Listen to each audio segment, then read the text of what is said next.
ಹಡೆದಂಥ ತಾಯಿಯ ಮಹಿಮೆ ಅದು ಎಷ್ಟು ಹೇಳಿದರು ಕಡಿಮೆ. ಹಡೆದಂಥ ತಾಯಿಯ ಮಹಿಮೆ ಅದು ಎಷ್ಟು ಹೇಳಿದರು ಕಡಿಮೆ.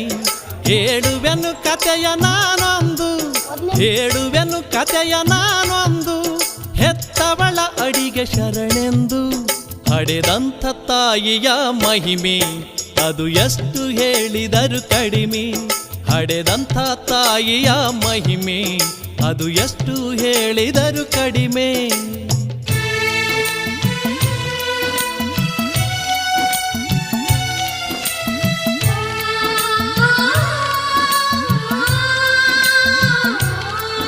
ಈ ತಾಯಿಗೊಬ್ಬ ಮಗನಿದ್ದ, ಬಲು ಮುಗ್ಧ ಹುಡುಗನಾಗಿದ್ದ. ಈ ತಾಯಿಗೊಬ್ಬ ಮಗನಿದ್ದ,